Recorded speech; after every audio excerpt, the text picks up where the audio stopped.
नमस्कार, बड़ी खबर पर बड़ी और सार्थक बहस के साथ हम लेकर हाजिर हैं 5 की पंचायत। मैं हूं आपके साथ रीमा पराशर। बुरा ना मानो, होली है। ये बात वैसे तो होली पर कही जाती है, ये मुहावरा कहें, कहावत कहें, ये सभी लोग बोलते हैं जब एक दूसरे को रंग लगाते हैं। इस तरह के हास्य कवि सम्मेलन भी होते हैं तो कहा जाता है भाई होली के दिन सब माफ है, एक दूसरे के साथ सब गले मिलते हैं। लेकिन ऐसा लग रहा है कि बुरा माना जा रहा है होली के रंगों को देखते हुए। और जब बात संभल की हुई तो पुरानी हकीकत जो थी ना, वो याद दिलाई गई कि भाई होली के ही दिन हुए थे वहां पर वो खौफनाक दंगे जिनकी याद अभी भी वहां पर की जाती है, जिनके बारे में अभी भी बात हो रही है। और संभल में तो अभी भी हाल के दिनों में भी जो कुछ हुआ वो सबने देखा। तो प्रिकॉशनरी वहां पर कानून व्यवस्था के तहत बात रखी गई और वहां पर सीओ ने जो कहा उसको लेकर विवाद खड़ा हो गया। तो अब इन सब के बीच बात अब यूपी से निकलकर बिहार में पहुंच गई और पहुंचनी थी क्योंकि बिहार में चुनाव है। अब बिहार में भी वही बात कही गई बीजेपी के विधायक की तरफ से कि भाई अगर किसी को रंगों से परहेज है तो वो अपने घर में रहे। ये उन्होंने एक बात कही, लेकिन उसके बाद तेजस्वी यादव ने सीधे कह दिया कि बिहार उनके बाप का नहीं है, भाई का नहीं है, दादा का नहीं है। ये तमाम इस तरीके की भाषा का इस्तेमाल पहले तो उन्होंने किया, फिर उन्होंने धमकी भी दे दी उन विधायक को बीजेपी के कि भाई वो है कौन, अब बिहार में एक एक मुसलमान की रक्षा 5-5 हिंदू करेंगे।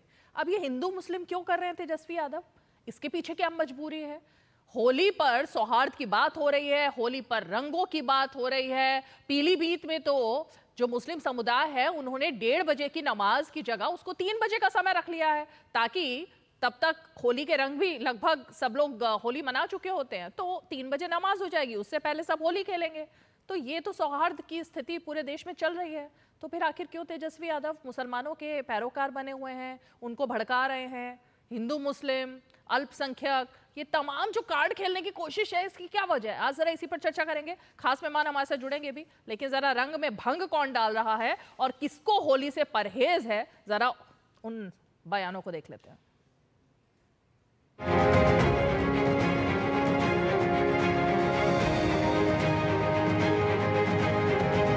साल में 52 जुम्मा होता है और जुम्मे के दिन ही होली है इस बार। मैं मुस्लिम बंधुओं से अपील करता हूँ कि वो अपने धार्मिक अनुष्ठान को घर पर ही करें और बड़ा करे अगर हो, रंग लग भी जाए, अबीर लग भी जाए तो बुरा नहीं माने, तब तो घर से निकले, जो वाद विवाद नहीं हो, घर पर ही रह करके वो अपने उत्सव को मनाओ। जिस तरीके से भाजपा के एक विधायक ने, जिसका नाम बछौल है, उसने बयान दिया है मुसलमान भाइयों के प्रति कि भाई मुसलमान भाई जो हैं होली में बाहर ना निकले। ये कौन बछौल या उनके पिताजी के बाप का राज है क्या? ये है कौन बछौल? कैसे इस तरह का बयान दे सकता है? और सरकार के मुख्यमंत्री कहाँ है? अचेत अवस्था में है। कोई संघर्ष करके राजनीति में नहीं आए हैं, वो लालू यादव के बेटे हैं, यही उनकी ख्याति है। अहंकार ना करें, रावण का अहंकार नहीं चला है तो तेजस्वी और लालू का अहंकार क्या है? ये बिहार है बछौल, समझ लो तुम। यहाँ एक मुसलमान भाइयों की रक्षा 5-5, 6-6 हिंदू करेंगे। और यही नहीं, तुम जैसे, तुम्हारे बाप तो गड़िया जैसे बहुत लोग आए, सब लोगों को बिहार ने निपटा दिया। कोई मिस्टर बचौल कुछ बोल दे और नेता प्रतिपक्ष प्रतिकार न करे, उस संदर्भ में उन्होंने कहा था कि ये देश अद्भुत है, एक मुसलमान के लिए 5-5 हिंदू खड़ा हो जाएगा बचाने के लिए। हम समझ रहे हैं बिहार में चुनाव है, उत्तर प्रदेश में अभी से भय है कि पूरी तरह से सपा हार रही है, तो ये सभी लोग बवंडर कर रहा है। इतने सालों से होली आ रही थी, कब तभी कुछ नहीं हुआ।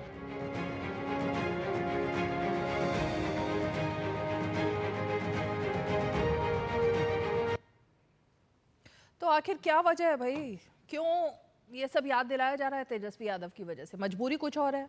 अब आरोप लग रहे हैं तुष्टीकरण इस चुनाव में जमकर करने की कोशिश हो रही है, क्योंकि दिख गया है कि पिछले चुनावों में क्या क्या हुआ। तो अब इस बार इंडी गठबंधन को ऐसा लग रहा है कि शायद कुछ इसी राह पर चलना होगा। तो इसीलिए जब बाबा बागेश्वर वहां पहुंचते हैं तो उनको लेकर के भी विवाद किया जाता है। अब ये सब हो क्यों रहा है, चलिए चर्चा करते हैं। खास मेहमान जुड़ गए हमारे साथ, बीजेपी का पक्ष रखने के लिए हमारे साथ बीजेपी के प्रवक्ता शलभ मणि त्रिपाठी जी मौजूद हैं। हमारे साथ अखिलेश कटियार जी हैं जो कि प्रवक्ता हैं समाजवादी पार्टी के, नवल शर्मा जी हैं जेडीयू के प्रवक्ता, और साथ ही डॉक्टर जयंत जिज्ञासु हैं आरजेडी के प्रवक्ता। डॉक्टर जयंत जिज्ञासु, दिक्कत इसी बात से होती है, मधुबनी जिले में ही बिस्फी विधानसभा आती है जहां से विधायक हैं हरिभूषण ठाकुर बचौल जी, जिस तरह राघोपुर से विधायक हैं तेजस्वी यादव, दोनों विधायक हैं। एक विधायक दूसरे विधायक के लिए तुम्हारे बाप का बिहार नहीं है, तुम्हारे भाई का बिहार नहीं है, तुमने ऐसा कर कैसे दिया, एक एक मुसलमान भाई। अब मुसलमानों के लिए भाई शब्द का इस्तेमाल बहुत अच्छा है, सभी एक दूसरे के भाई हैं, सभी के प्रति आदर का भाव होना चाहिए, लेकिन विधायक के लिए तू तड़ाक, बाप भाई और मुसलमान भाइयों के लिए यही तो बात होती है ना जब फिर तुष्टीकरण की बात लगती है तेजस्वी यादव पर। डॉक्टर जयंत, पहले तो आप यह तय कर लें कि आप किसी पार्टी या सरकार की ओर से शुरू से हैं या आप एंकर हैं? शुरू से आप आरोपी लगाओगे अपना, मतलब पहले ही सवाल के जवाब में भूमिका बांधी है, उसमें साफ साफ दिखाई पड़ता है। मुझे नहीं मालूम कि दूरदर्शन में काम करने के लिए सरकार का झाल बजाने की कोई बाध्यता होती है। आपकी आवाज ही नहीं आ रही। अरे भाई इनकी आवाज ठीक करिए जरा, एक मिनट। नहीं रहा है, ठीक करवाइए, उसके बाद बोलूंगा मैं। हाँ बोलिए। दूसरा, आपने कहा कि भाई कि ये भी विधायक वो भी विधायक। आपने बचौल का बयान सुना है? अभी सुनाया तो सही, आपने नहीं सुना? बयान सुना? नहीं, हमने सुना, लेकिन आप जो इक्वेट कर रही हैं जैसे मुख्यमंत्री को सीधे सीधे इस तरह के बयान को डिस्करेज करना चाहिए, उन्होंने नहीं किया। तो नेता प्रतिपक्ष हैं तेजस्वी यादव और उन्होंने प्रतिकार किया है उस बयान का। घनघोर आपत्तिजनक है, सांप्रदायिक है अपनी प्रकृति में वह बयान, और यह देश जो है कभी भी इस तरह के हल्के बयानों को पसंद नहीं करता है। यहां इस समाज में हर तरह के लोग होते हैं अपनी अपनी मानसिकता के साथ, लेकिन बहरहाल बहुतायत में लोग शांति सौहार्द के साथ हर मजहब का त्योहार मनाते हैं। एक एक जुम्मा महत्वपूर्ण है। ये कहां से बात हो गई आ गई कि 52 जुम्मे होते हैं, इसलिए जो है घर में ही बंद रहे। किसी की जमींदारी में लोग बसा हुआ, क्यों घर में बंद रहेगा? होली भी खेलेंगे पूरी मर्यादा और गरिमा के साथ, और जुमे की नमाज भी उसी शांति और सौहार्द के साथ अता की जाएगी। नहीं तो एक बात, अरे सुनिए, एक तो पता है 4 दिन पहले भी आप मेरे शो में आए थे। अगर 4 दिन पहले वाला शो मैं निकाल कर आपकी बाइट सुनाऊं तो उसमें भी आपने ऐसे ही शुरुआत की थी कि मुझे नहीं समझ आ रहा है ये दूरदर्शन पे क्या ऐसे ही होता है। यहाँ भी आपने वही शुरुआत की। एक बार थोड़ा सा लैंग्वेज और बात चेंज कर लेनी चाहिए। लेकिन सुनिए, अच्छा सुनिए, बचपन से बड़े हो चुके हैं अब बड़ा। अरे भाई बचपन के दूरदर्शन को क्यों याद कर रहे हैं? आज के दूरदर्शन को याद कीजिए ना, बचपन में क्या था क्या नहीं था, बचपन को छोड़िए अब अभी। अच्छा ठीक है, अब सुनिए। अरे सुनिए भाई, ये बात जो आपने बोली है ना, ये इसलिए उठती है जयंत जिज्ञासु जी, जब गिरिराज सिंह ट्वीट करते हैं कि ईद पर लालू यादव इदरिस को बुलाकर स्वादिष्ट पकवानों का आनंद लेते हैं, लेकिन क्या इदरिस होली पर भी लालू यादव के यहाँ गुजिया, ठंडाई, दही बल्ले के मजे के साथ होली मनाने आएंगे? अब ये बताइए, इसमें सवाल पूछा उन्होंने। सुन लीजिए, होली हो या दिवाली हो या कोई त्योहार हो, छठ हो, रमजान हो, लालू प्रसाद जी इस देश में सांप्रदायिक सद्भाव के प्रतीक कहे जाते हैं। और सिवाय हिंदू मुसलमान हिंदुस्तान पाकिस्तान करने के गिरिराज सिंह की क्या उपलब्धि है? मंत्री के रूप में एक उपलब्धि आप बता दीजिए। 7 टेक्सटाइल पार्क हुआ है बिहार में, एक नहीं दे पाए। और सवाल पूछा सौरभ राज ने लाइव सिटीज के पत्रकार, तो बोला कि नकारात्मक। अरे तो बार-बार जीत कैसे रहे वो? बार-बार जीत रहे हैं तो यही हिंदू मुसलमान करके। जनता क्यों दे रही है उनको वोट करके?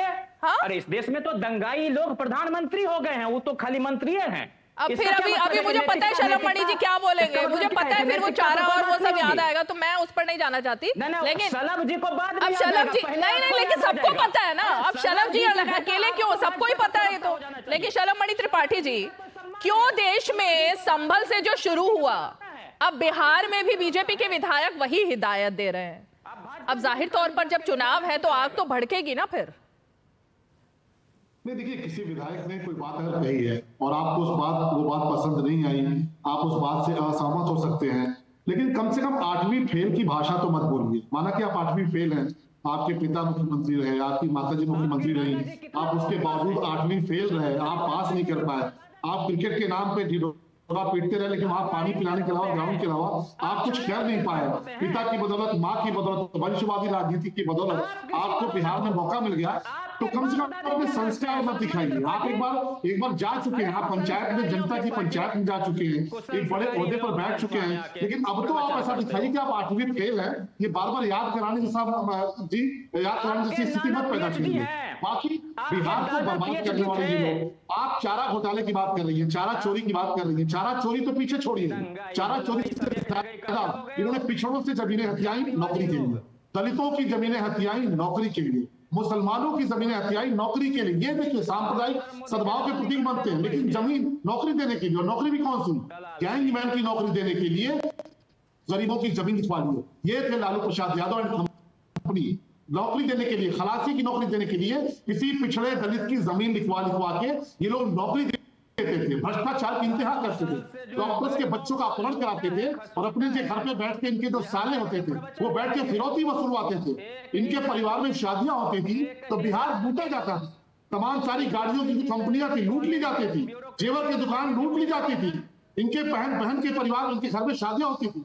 इनकी भाषा देखिए, ये भाषा है, एक चुने हुए प्रतिनिधि की भाषा होनी चाहिए। आपकी सहमति हो सकती है, आप आलोचना करिए, लेकिन 8वीं फेल है। ये देश को बार बार क्यों याद दिलाते हैं? देश तो जानता ही है कि चारा चोरी किए, देश को लूटे, प्रदेश को लूटे, तमाम लोगों की जमीनें लूट लिए नौकरी देने के लिए, और संस्कार है आपके ये। इन शब्दों को कोई स्वीकार नहीं करेगा। और बिहार की जनता ने सबक सिखा दिया है, ये बताया कि जंगल राज के कौन लोग थे, गुंडे कौन है, माफिया कौन है, किसके खानदान को गुंडे और माफिया पसंद है, किसकी पार्टी को माफिया पसंद है। शाहबुद्दीन क्या थे और लोग क्या थे, किसकी सरकार में पले बड़े, पूरे बिहार को बर्बाद किया, लूटा, हत्याएं की। डॉक्टर्स के बच्चे दिन दहाड़े उठ जाते थे और जाते थे मुख्यमंत्री के यहाँ, तो मुख्यमंत्री कहता था कि बात कर लो और पैसे रुपए लेन देन कर लो, और उसके बाद घर से छोड़े जाते थे। ऐसा तो बिहार बनाया आपने, शर्म आनी चाहिए। जयंत जी, ग्यासू जी, ये रनिंग कमेंट्री मत करिए, कोई फायदा नहीं, आप एनर्जी वेस्ट कर रहे हो। जिससे सवाल पूछा जाएगा उसी की आवाज जाएगी। जयंत जी, ग्यासू लगातार नॉन स्टॉप रनिंग कमेंट्री मत कीजिए नॉन स्टॉप। आपकी बारी में बोलिएगा, आप अपनी बारी में बोलेंगे, आप सबके बीच में नहीं कूदेंगे। 1 मिनट, अपनी बारी में बोलेंगे आप। अखिलेश कटियार जी, शुरुआत तो ये अब अखिलेश यादव की तरफ से ही हुई ना। संभल में आपको 1978 याद नहीं आया, होली के ही दिन हुआ था। तो अगर प्रिकॉशंस लिए जा रहे हैं, अगर सौहार्द की बात हो रही है, तो समाजवादी पार्टी को इतनी उलझन क्यों हो जाती है?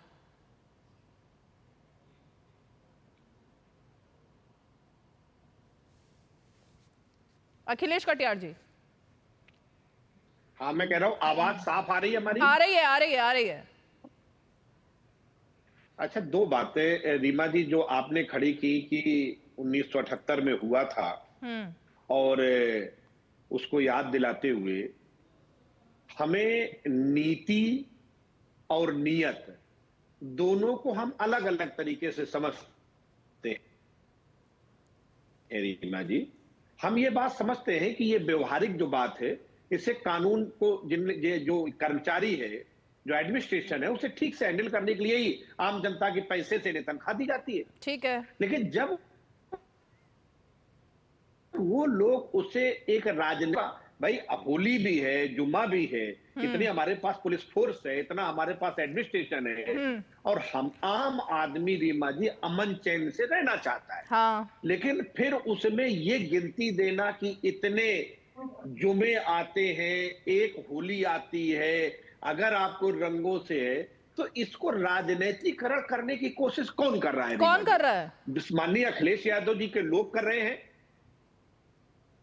या जिन लोगों को ये सांप्रदायिक ध्रुवीकरण से जिन्हें राजनीतिक लाभ उठाना होता है वो कर रहे हैं।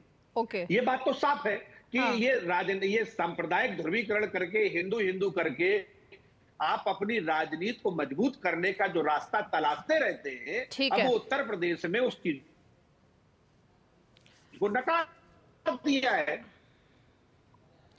अखिलेश कटियार जी का फ्रेम ठीक कीजिए, बार बार फ्रीज हो रहे हैं, उनकी बात ही नहीं आ रही है। अखिलेश जी, आप नेटवर्क पुअर है क्या आपके एरिया में? थोड़ा सा शायद उसको ठीक कर लीजिए थोड़ा सा।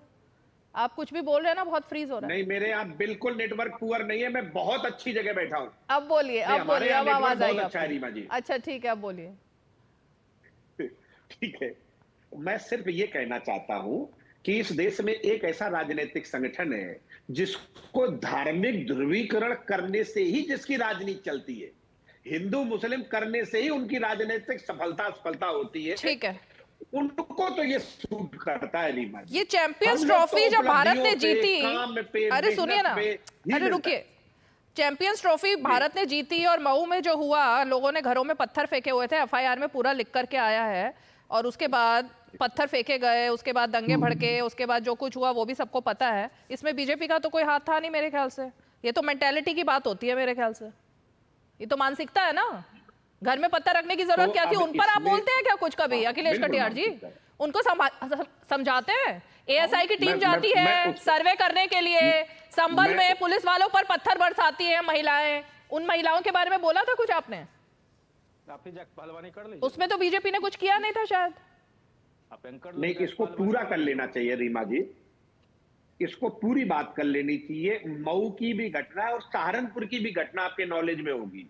सहारनपुर में उस भीड़ ने पुलिस वालों को चौकी में, पुलिस वालों को अपनी जान बचाने के लिए चौकी में बंद होना पड़ा, और बाद में उस भीड़ ने चौकी को घेर लिया।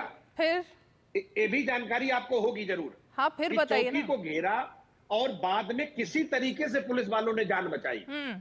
तो मैं सिर्फ ये कहना चाहता हूं कि भारतीय जनता पार्टी ने समाज को किस हद पे लाके खड़ा कर दिया है। ठीक है, जहां पे पुलिस वाले अपनी जान बचाने के लिए चौकी के अंदर ताला कुंडी लगा के बंद हो रहे हैं। अब पुलिस वाले अपना काम करते हैं तो अखिलेश यादव को वो भी पसंद नहीं आता, तेजस्वी यादव तब भी धमकी दे देते हैं। अब पुलिस वाले करें तो करें क्या? लेकिन मैं नवल जी आप ही के पास आऊंगी, लेकिन एक minute quick reaction शलमणि Tripathi ji, उसके बाद नवल जी। ओके ओके, क्या बोल रही हैं? आ रही हूँ भाई, रुकिए ना जयंत जी, रुकिए अब, अरे रुकिए। हाँ रीमा जी, आप तो बहुत प्रख्यात पत्रकार हैं, बहुत आपका अनुभव है। उत्तर प्रदेश में जिन आतंकवादियों ने संकट मोचन पर हमला किया, जिन आतंकवादियों ने अयोध्या पर मंदिर पर हमला किया, जिन आतंकवादियों ने लखनऊ में हमला किया, धर्म के आधार पर उनके मुकदमे कौन वापस लिया? किसने वापस लिया? समाजवादी पार्टी। आज जिस प्रकार से सीओ अनुज चौधरी पे अटैकिंग है, समाजवादी पार्टी हमला कर रही है, तो नई बात नहीं है। मुजफ्फरनगर के दंगों में सचिन जाट और गौरव जाट, दो सगे भाई, अपनी बहन की आबरू बचाने गए, उनकी दीन दहाड़े हत्या कर दी गई, और समाजवादी पार्टी जाट परिवार के साथ खड़ी नहीं हुई, दंगाइयों के साथ खड़े हुए। फर्जी मुकदमे लिखे गए जाट परिवारों पे, पिछड़े परिवारों पे, दलित परिवारों पर, दंगे का मौका दिया गया, न जाने कितने लोग मारे गए। और आज अनुज चौधरी, एक गरीब जाट परिवार से आने वाला नौजवान, जिसने इस देश का मान बढ़ाया, अर्जुन अवार्डी है, देश का स्पोर्ट्स की फील्ड में उन्होंने नाम बढ़ाया, अपने सीने पे तिरंगा लगाकर जब वो मेडल जीतते थे तो पूरा देश उनके लिए तालियां बजाता था। आज वो एक गरीब जाट परिवार से निकला युवक आज उनके निशाने पर है, क्योंकि इनके तुष्टीकरण की राजनीति करनी। क्या गलत कह दिया अनुज चौधरी ने? उन्होंने अगर बताया कि भाई साल में एक बार होली आती है, मुझे तो उम्मीद है कटियार साहब भी हमारे समाज से, सनातन समाज से हैं, एक बार तो होली आप भी मनाते हैं क्या? 4 बार मनाते हैं क्या? या 52 बार मनाते हैं क्या? तुष्टीकरण की राजनीति कटियार साहब किसने की है? ये देश में हर एक व्यक्ति जानता है, क्योंकि समाजवादी पार्टी की सरकार में मुख्यमंत्री आवास में केवल एक कार्यक्रम होता था, रोजा इफ्तार का कार्यक्रम। आप एक कार्यक्रम बता दिए दिवाली का हुआ हो, एक कार्यक्रम आप बता दिए मुख्यमंत्री आवास में होली का हुआ हो, या बंदा बहादुर का हुआ हो। आज तो सिख समाज का भी होता है, योगी आदित्यनाथ जी के नेतृत्व में सिख समाज का कार्यक्रम होता है। हमारे जो शहीद हुए थे, शहीद साहब जादव का, उनका कार्यक्रम होता है, दिवाली का कार्यक्रम होता है, होली का कार्यक्रम होता है। तुष्टीकरण की राजनीति समाजवादी पार्टी ने की, कांग्रेस ने की, और आरजेडी का तो कहना क्या, इनका वश चले वोट पाने के लिए तो अभी गोल टोपी लगा रहे हैं, इनका वश चले ये जाकर हो सकता है नमाज पढ़ना शुरू कर दे। ठीक है, अब वो उनका पर्सनल मामला है, उसमें आप क्या कहोगे? ठीक है, अब देखिए जयंत जी आपको क्या हो रहा है, रुकिए ना एक मिनट, नवल जी के पास भी जाना है मुझे, आप लगातार नॉन स्टॉप बोले जा रहे हैं, रुकिए एक मिनट। अखिलेश जी जल्दी से क्विक रिएक्शन। मैं सिर्फ ये कहना चाहता हूँ त्रिपाठी साहब, हमारे नेता माननीय अखिलेश यादव जी होली और दिवाली कैसी मनाते हैं।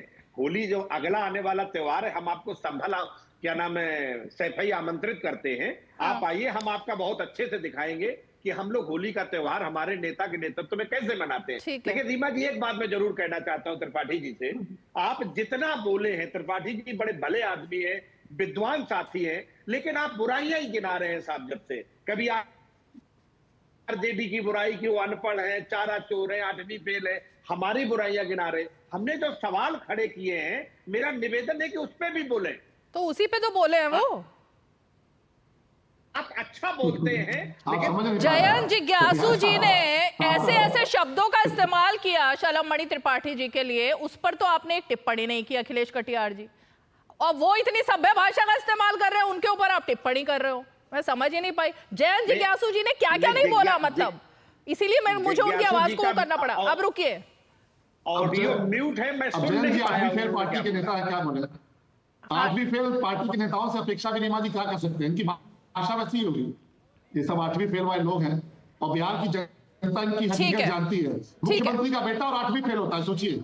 नवल शर्मा जी का बेटा आईएएस बन रहा है, अच्छा ठीक का बेटा आईएएस बन रहा है। ठीक है नवल शर्मा जी, दो मुख्यमंत्री का बेटा आठवीं फेल हो रहा है। ओके ओके नवल शर्मा जी, आपकी पार्टी क्या बीजेपी के इस स्टेटमेंट के साथ में है? क्योंकि जेडीयू की तरफ से जो आपके एक नेता ने बोला, वो तो लग रहा है कि बीजेपी से हटकर लाइन ली गई है। तो क्या इस मौजूदा स्थिति में आप साथ में हैं? एक मिनट रुकिए जयंत जी, आ रही हूँ जयंत जी, आप ही के पास आऊंगी, रुकिए। शुरुआत भी आप ही से की थी, रुकिए एक मिनट, जरा चुप कराइए उनको। हाँ चुप है वो। क्या सवाल था आपका? बीजेपी के विधायक ने जो बात बोली है होली को लेकर, क्या आपको लगता है कि इसकी जरूरत थी, या आप उनके साथ में हैं इस मुद्दे पर? क्योंकि आरजेडी का कहना है कि नीतीश कुमार को तुरंत एक्शन लेना चाहिए। देखिए, आपने बहुत लंबा सवाल पूछा है, इसलिए थोड़ा समय दीजिएगा। और मैं बहुत देर से इस डिबेट का मुखदर्शी बनकर बैठा हुआ था, अनुशासित मुखदर्शी बना हुआ था। देखिए, पहली बात तो ये कि मैं इस तरह के बयानों को बिल्कुल गैरवाजिब और गैर जरूरी समझता हूं, क्योंकि हमारी पार्टी के संविधान के पहले पन्ने पर ही धर्मनिरपेक्षता शब्द लिखा है और सेकुलर क्रेडेंशियल के साथ आज तक हमारी पार्टी ने कभी कंप्रोमाइज नहीं किया है। तो यदि इस तरह के बयान को धार्मिक चश्मे से अगर देखा जाता है तो हमारी पार्टी का इससे कोई ताल्लुकात नहीं है, पहली बात। दूसरी बात मैं आपको यह बता दूं कि 2005 के बाद भारतीय जनता पार्टी और मान्यवर नीतीश कुमार जी की जब बिहार में सरकार आई तो बिहार जातीय नरसंहार और सांप्रदायिक दंगों के दौर से बाहर निकला। अभी मैं आरजेडी के प्रवक्ता को सुन रहा था, रीमा जी, देखिए मैं स्थिति स्पष्ट कर देता हूं। हुआ क्या था कि 1990 में मुलायम सिंह यादव जी के प्रति अपनी प्रतिस्पर्धा के चलते बीपी सिंह जी ने आडवाणी जी का रथ रोकने की जिम्मेवारी दे दी थी लालू यादव जी को। तो लालू यादव जी को बैठे बैठाए एक गिफ्ट वाउचर मिल गया, उन्होंने आडवाणी जी का रथ रोका और उसी दिन से वो अकलियतों के अलंबरदार बनकर उभर गए। और अभी जयंत जिज्ञासु जी की भाषा ये बता रही थी कि बिहार में ये कितने चिंतित है अकलियतों के लिए। आपको पता है कि इसी बिहार में 1989 में भागलपुर का दंगा हुआ था, जिसमें लोगों को मारकर खेत में गाड़ दिया गया था, रीमा जी, और उस खेत के ऊपर सरसों की खेती कर दी गई थी। जब उस खेत के ऊपर चील और कौवे मंडराने लगे, तब जाकर पता चला कि इस खेत के नीचे दंगा पीड़ितों की लाश गड़ी है। और उस दंगा का सबसे जो मुख्य अभियुक्त था कामेश्वर यादव, उसे लालू यादव जी ने सम्मानित किया था। दूसरा मैं बता दूं कि बिहार शरीफ में दंगा हुआ था, लालू यादव जी मुख्यमंत्री थे 1992 में, 65 लोग मारे गए थे, रीमा जी। जब राबड़ी देवी जी मुख्यमंत्री थी 2000 में बिहार शरीफ में दंगा हुआ था। तो उनका पूरा इतिहास सांप्रदायिक दंगों से भरा है। आपको बिहार का वह दौर भी याद होगा, रीमा जी, जब बिहार में जातीय नरसंहार बड़े पैमाने पर होते थे और इनकी पार्टी के कर्णधार उस जातीय नरसंहार की राजनीतिक फसल काटा करते थे ये लोग। तो 2005 बिहार में एक युग विभाजक दौर है। मैं तो पूछूंगा आरजेडी के प्रवक्ता से कि आप लालू जी के शासनकाल की कोई एक बात बताएं कि आपने माइनॉरिटी की भलाई के लिए कोई एक काम किया हो। रीमा जी, आपको पता है कि बिहार में पहले जो हिंदू मुस्लिम में झगड़े होते थे उसका मुख्य कारण था कब्रिस्तानों की जमीन पर अनधिकृत कब्जा। और बिहार में कब्रिस्तानों की जमीन पर कब्जा कौन जमा कर बैठा हुआ था? यही राजद के समर्थक राष्ट्रीय जनता दल के अतिवादी तत्व सारे कब्रिस्तानों की जमीन पर कब्जा किए हुए थे। अरे जरा 10 मिनट समय दीजिएगा, तो मैं तो इन लोगों के सेकुलरिज्म की बखिया आपने क्रक्स में ही काफी कुछ बता दिया। डॉक्टर जयंत जिज्ञासु जी, मेरे ख्याल से देखिए बहुत ही सभ्यता से, शालीनता से यहाँ पर नवल जी ने फैक्ट्स बताए हैं, तो मेरी उम्मीद आपसे भी अब यही है कि आप उन फैक्ट्स पर इसी भाषा में जवाब दें। मतलब सभ्यता होनी चाहिए, थोड़ी सी शालीनता होनी चाहिए, जैसे आपके नाम के आगे डॉक्टर लगा है, प्रोफेसर हैं आप, तो थोड़ा वही होना चाहिए सलीका। हम जंगली लोग हैं, हम असभ्य लोग हैं, हमारे शब्दकोश में मर्यादा नहीं है।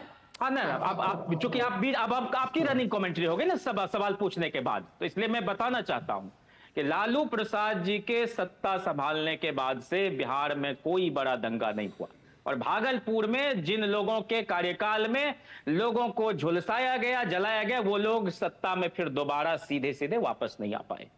और इसलिए उस विषाक्त माहौल में सौहार्द को कायम करने का श्रेय लालू प्रसाद जी को जाता है। ये कह रहे थे कि बैठे बिठाए कोई गिफ्ट वाउचर मिल गया। जो लोग इस देश में बाबरी मस्जिद को ढाने जा रहे थे, उन लोगों को गिरफ्तार करके और दंगाइयों बलवाइयों के जो इनके वैचारिक पुरुष थे उनको सैंतने का काम समस्तीपुर में किया। आपने कहा मुसलमानों के लिए क्या किया? भागलपुर में जितने लोग बुनकर से सीधे सीधे जुड़े हुए थे उन सबको बीमा करा के उन सब के साथ न्याय करने का काम लालू प्रसाद जी ने किया। ठीक है। बीपीएससी की माध्यम भाषा उर्दू को बनाकर उन्होंने इस बात को इंश्योर किया कि जो लोग भी उर्दू ना है उनके साथ किसी तरह का कोई अन्याय नहीं होगा, एक लेवल प्लेइंग फील्ड होगी। अल्पसंख्यक आयोग को कानूनी दर्जा देने का काम लालू प्रसाद जी की सरकार ने किया। और हमारे यहाँ राजनैतिक, सामाजिक और आर्थिक न्याय अकलियतों के साथ भी सुनिश्चित किया, और इसलिए कोई दंगा नहीं हुआ उनके शासन में, कोई नहीं हुआ दंगा बनाया। लालू जी के शासन में नहीं हुआ कोई दंगा। आपका सवाल हो गया, अब मुझे जवाब देने दीजिए। हाँ, बोलिए। सीतामढ़ी में कुछ लोगों ने दंगा भड़काने की कोशिश की। वहां के कलेक्टर को बाद में खबर, मुख्यमंत्री को पहले खबर, और सीधे वहां कैंप किए सप्ताह भर, और लोगों को अपनी वाणी से, अपने आचरण से, अपनी अपील से एक कॉल दिलाया कि भाई जब कभी ईद होगी तो आपके घर हमारा दूध पहुंचेगा, जब कभी दिवाली होगी आप हमारे साथ मनाने आओगे। और इस तरह से लोगों के बीच एक सद्भाव और भाईचारा कायम हुआ। लगातार कश्मीरी की दुकानों को किन्होंने उजाड़ा? नीतीश कुमार जी की सरकार के समय में। चलो मणि जी को भी फ्रेम में रखिए जरा। किन लोगों ने गोड से जिंदाबाद के नारे लगाए और उन पर कोई कार्रवाई नहीं हुई? किन लोगों ने बिहार शरीफ में जलाया? अच्छा, ठीक है। पुराना प्रतिष्ठान लाइब्रेरी को मुसलमानों की जला के राख कर दिया गया और उस राख को मुट्ठी में थमा दिया गया। यही नीतीश कुमार जी का सेकुलरिज्म है। नवल जी जल्दी से क्विक रिएक्शन। अच्छा ठीक है क्विक रिएक्शन चाहते हैं कि जिन लोगों ने भी इस तरह का वाहियात बयान दिया है उस सीओ को फौरन गिरफ्तार किया जाना चाहिए। तो लालू जी के बेसिकली लालू जी के, तेजस्वी जी के शासन में सब कुछ बहुत ही सौहार्दपूर्ण था, कुछ नहीं हुआ था, कभी हिंदू मुस्लिम नहीं हुआ, लेकिन ये लोग आप हैं जो कर रहे हैं। वही तो पूछ रहे। अरे रुकिए आप एक मिनट, आपकी बात समझ गई ना, आप हमसे पूछ रहे सवाल। क्या मोहब्बत हमको नहीं मालूम है। आप भारतीय जनता पार्टी, मुझे खुशी होगी। ये रटी रटाई स्क्रिप्ट में किसी का इंटरेस्ट नहीं है, ना दर्शकों का ना हमारा, इसलिए प्लीज फैक्ट्स पर रहिए। चलिए नवल जी जवाब दीजिए। मैं जो भी बोल रहा हूँ, आपके टेलीविजन के जो भी दर्शक हैं वो तुरंत अभी गूगल करें, और अगर मेरी बात में असत्यता का थोड़ा भी अंश हो तो अभी के अभी मैं राजनीति छोड़ दूंगा। क्या ये सत्य नहीं है कि भागलपुर के मुख्य दंगा आरोपी कामेश्वर यादव को लालू यादव जी ने सम्मानित किया था, संरक्षित किया था? क्या यह सत्य नहीं है कि लालू यादव जी के जमाने में बिहार में कब्रिस्तानों की सारी जमीन पर राष्ट्रीय जनता दल के दबंगों का कब्जा था? क्या यह सत्य नहीं है कि जब मदरसा शिक्षक भूख से मरते थे और लालू यादव से वेतन बढ़ाने की मांग को लेकर गए थे तो लालू यादव जी ने जवाब दिया था कि हम भाजपा से तुम लोगों की जान भी बचाएं और वेतन भी बढ़ाएं। चौथी बात यह कि इन लोगों ने पूरे बिहार में अकलियतों को सबसे अधिक टोपी किसी ने पहनाया है तो लालू यादव जी ने पहनाया है। और अंतिम सत्य कि यदि बीपी सिंह ने आपको मौका नहीं दिया होता आडवाणी जी के रथ की गिरफ्तारी का, तो आप ये जो अकलियतों के हक और हुकूक की बात कर रहे हैं, नीतीश कुमार जी ने अकलियतों के विकास के लिए जितनी योजनाएं चलाई है, आज अकलियतों के विकास का जो बजट है, पॉइंट्स आ गए हैं। डॉक्टर जयंत जिज्ञासु पॉइंट आ गए हैं। पॉइंट पर मैं चाह रही थी आप जवाब देते, लेकिन आप तो अटैक करे जा रहे हैं। आपको पॉइंट पर रहना ही नहीं है। फिर आप कहेंगे मेरी रनिंग कमेंट्री चल रही है, सवाल पूछो तो भी आपको दिक्कत, जवाब दो तो भी दिक्कत। लेकिन एनीवेज अखिलेश कटियार जी, बहुत सारे अलग अलग मामले हैं, लेकिन मैं उस वक्त किसका शासनकाल था इस पर जा ही नहीं रही। ऐसा क्यों होता है कि रामनवमी के दौरान ही सबसे ज्यादा दंगे हुए हैं यूपी में, या फिर कि सबसे ज्यादा दंगे होते हैं होली के समय, और उन सब पे अखिलेश यादव कुछ नहीं बोलते? ना आपकी पार्टी के नेता पूर्व वो भी कुछ बोलते थे। ऐसी क्या वजह है? और जब कानून व्यवस्था हाथ में लेकर सरकार कुछ कर रही है कि दंगे ना हो, संभल की घटना से सीख लेकर के आगे बढ़ा जाए, तो फिर से राजनीति शुरू।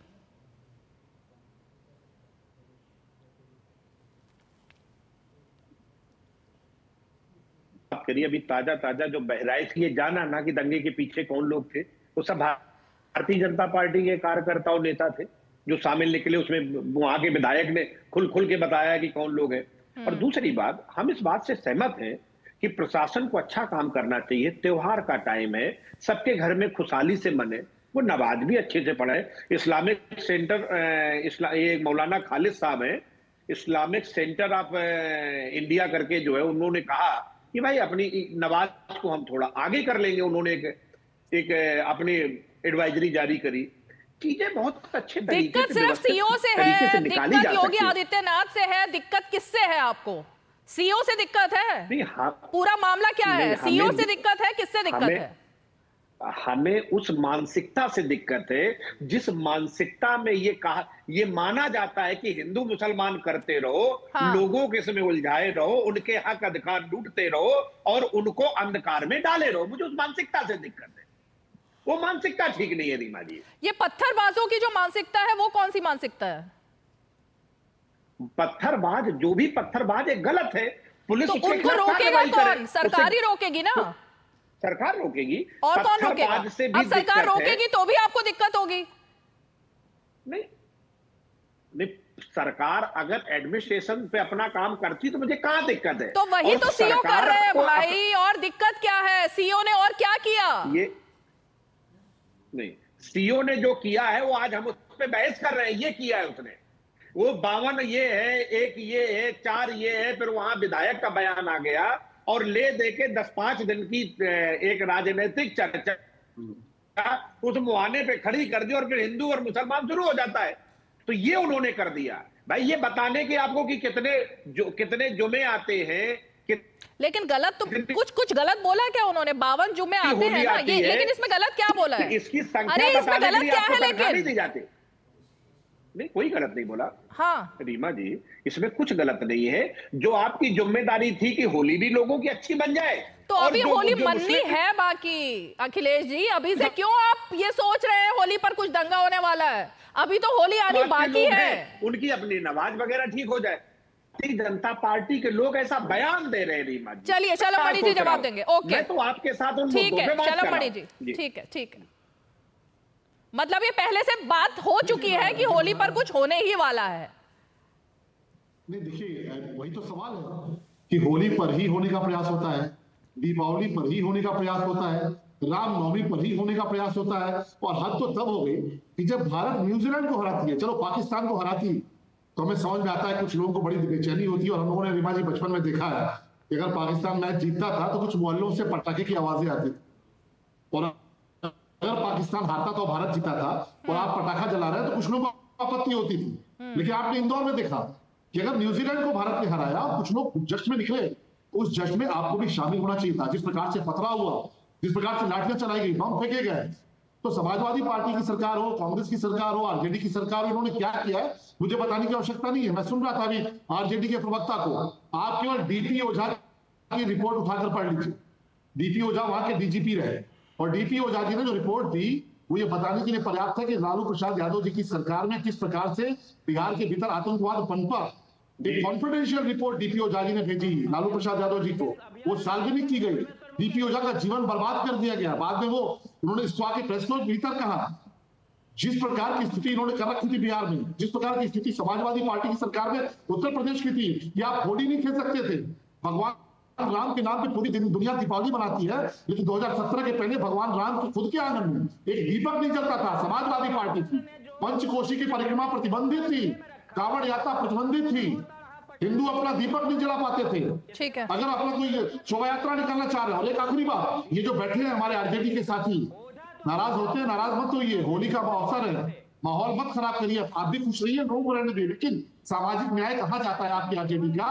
जब अवसर देने की बारी आती है तो लालू प्रसाद का परिवार अवसर किसको देता है? लालू प्रसाद यादव, राबड़ी यादव, मीसा भारती, तेजस्वी यादव, तेज प्रताप यादव, साधु यादव, सुभाष यादव, ये सामाजिक न्याय है। कोई दलित नहीं मिला, कोई और पिछड़ा नहीं मिला, कोई और अति पिछड़ा नहीं मिला, तो उसको उठा के डिप्टी सीएम बना दो। तेजस्वी यादव डिप्टी सीएम होंगे, तेज प्रताप यादव कैबिनेट मंत्री होंगे, मीसा भारती सांसद होंगी। सारा का सारा खानदान ही आपका सामाजिक समीकरण है, सामाजिक सौहार्द है। और ये बिहार की जनता ने देखा, एक्चुअली नीतीश जी के नेतृत्व में शानदार सरकार चल रही है। जयंत जी ग्यासु जी जवाब दीजिए, जयंत जी जवाब दीजिए। मैं तो कह रहा हूं ना कि इनकी हड्डी में जातिवाद घुसा हुआ है। देखिए, और नफरत दलितों के प्रति, आदिवासियों के प्रति। कौन नहीं जानता है कि रमई राम को हम लोगों ने शंकराचार्य ने घोषित किया है लंबे समय तक। हमने तो द्रौपदी मुर्मू को अपने राम मंदिर के उद्घाटन में नहीं बुलाया, संसद भवन के उद्घाटन में आपने नहीं बुलाया। आपने उनको क्या बना के रखा है ये तो आप जानते हैं या आपके नरेंद्र मोदी जानते हैं। हम लोगों ने राष्ट्रपति के.आर. नारायणन पहला सबसे ज्यादा पिछड़ा मोदी जी की सरकार में मंत्री, उत्तर प्रदेश में सबसे ज्यादा पिछड़ा परिवार के मंत्री हैं। हमारे लिए ना हिंदू महत्वपूर्ण ना मुसलमान, हमारे लिए इंसान मायने रखता है और इंसानी तहजीब को स्थापित करने के लिए काम करते हैं। हमारे यहाँ नहीं कहा जाता है कि ईद में ज्यादा बिजली, दिवाली में कम बिजली। कपड़े से देखकर हमारे यहाँ पहचाने नहीं जाते, कपड़े से देखकर पहचानने की नंगाई सिर्फ भारतीय जनता पार्टी के नेता कर सकते हैं। और दुर्भाग्य है कि इस देश का प्रधानमंत्री ऐसा दंगाई व्यक्ति है, ऐसा सांप्रदायिक व्यक्ति है। आपके मुख्यमंत्री मंच क्यों नहीं उगड़ देते हैं?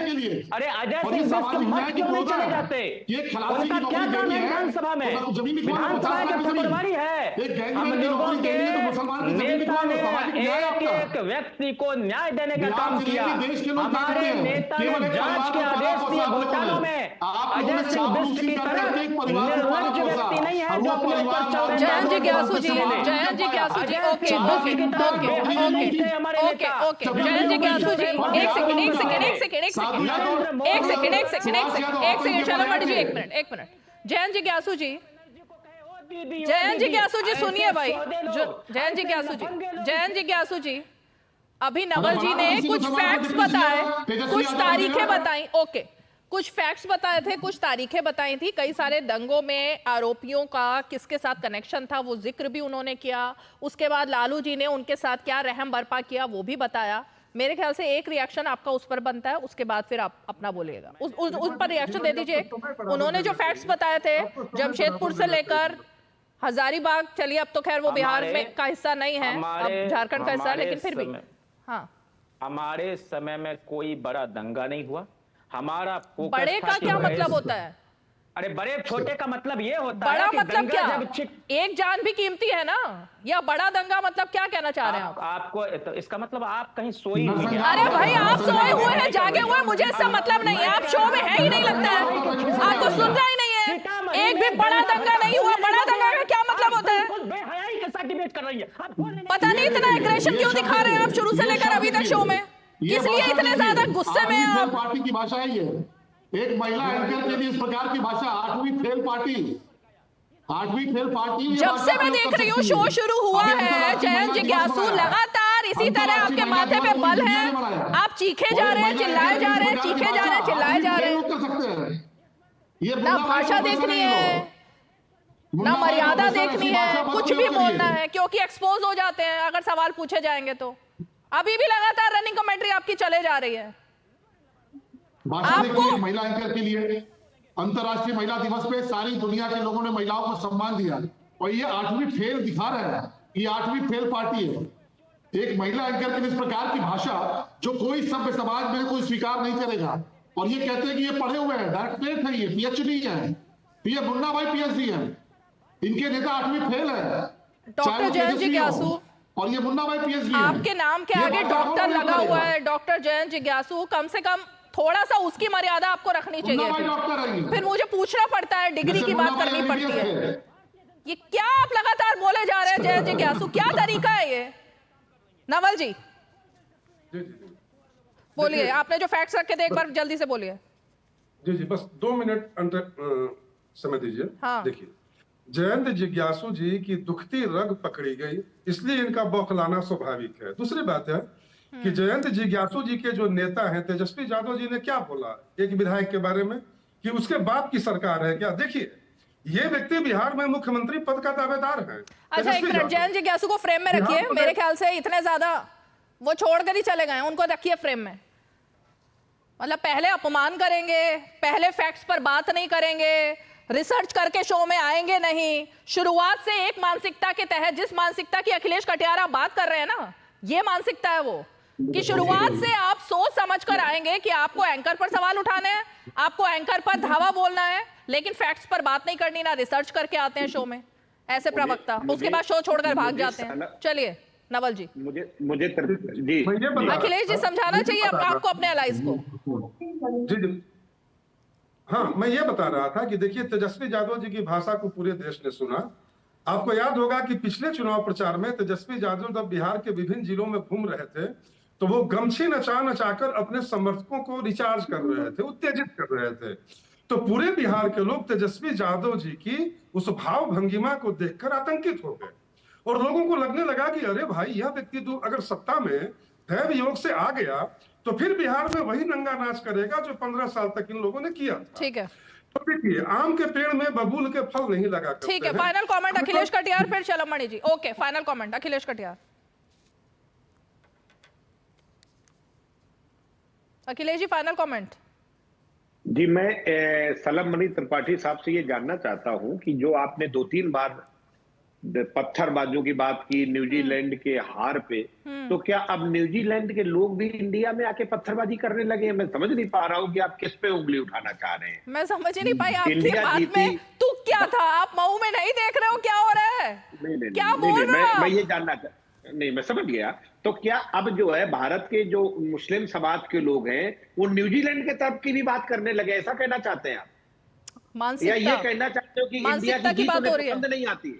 चलो Mani ji, final comment. Okay, ये बात समझ में लेनी चाहिए, क्योंकि अगर आप न्यूजीलैंड की जीत पे जो लोग भीड़ निकल के जिन लोगों ने अव्यवस्था फैलाई उसका भी आरोप आप मुस्लिम समाज पे ही मढ़ना चाहते हैं, तो त्रिपाठी साहब ये बात तो बड़ी अच्छी। अखिलेश जी, आप सम्मानित साथी हैं और मुझे पूरा विश्वास है कि आपको भी याद होगा कि बचपन में जब भारत पाकिस्तान के मैच में कभी पाकिस्तान जीत जाता था तो आपको भी कुछ मोहल्लों से पटाखे बजते हुए नजर आते होंगे, भले आप कहें मत, सुनाई देते होंगे, अलग बात है। आज जो मैच हुआ, चलिए आप कह रहे भीड़ ने अव्यवस्था फैलाई, अगर मान लीजिए भीड़ आपके घर के बाहर अव्यवस्था फैलाई तो अखिलेश कटियार क्या करेंगे? 112 फोन करेंगे, पुलिस को बोलेंगे कि साहब ये अराजकता हो रही है, इकट्ठा बम निकाल लेंगे, घर के छत पर रखे हुए पत्थर निकाल लेंगे, अंदर रखा हुआ तेजाब निकाल लेंगे। ये कौन सी मानसिकता अखिलेश भाई? ये तो घर की छतों पर पत्थर रखते हैं, घर में पत्थर नहीं होगा। मुझे पता है अखिलेश कटियार घर पत्थर नहीं हो सकता, न तेजाब हो सकता है, आप नहीं चलाएंगे। पर इस देश में मानसिकता है जो तेजाब भी रखती है, तमंचा भी रखती है, पत्थर भी रखती है, और दिल्ली में भी दंगा करती है, इंदौर में भी दंगा करती है, दंगाई के नाम पे, आतंकी के नाम पे। कौन नजर आता है? आप मुझे सोचिएगा। चलिए ठीक है, वक्त की बात है, ये शो यहीं खत्म करना होगा। आप सभी का बहुत बहुत शुक्रिया 5 की पंचायत में जुड़ने के लिए। और इसीलिए अब जाहिर तौर पर दुख होता है ये जान करके, जब शो में आप बहुत ही सम्मान के साथ किसी गेस्ट को बुलाओ और उसके बाद आप उनसे सवाल पूछो, लेकिन वो सिर्फ अपनी एक मानसिकता के तहत आएंगे शो में, उसके बाद हड़कंप मचाएंगे और चले जाएंगे। मेरे ख्याल से सभी पार्टियों को ये सोचना चाहिए कि प्लेटफॉर्म है जनता तक पहुंचने का और अपनी बात रखने का, अगर कोई गलतफहमी है उसको भी दूर करने का, तो कम से कम उसका सही इस्तेमाल करें। इस तरीके से भड़क करके और छीछा लेदर करके जाना, इसका कोई मतलब नहीं होता। 5 की पंचायत में आज इतना ही, कल फिर होगी मुलाकात, तब तक के लिए हमें दीजिए इजाजत। नमस्कार।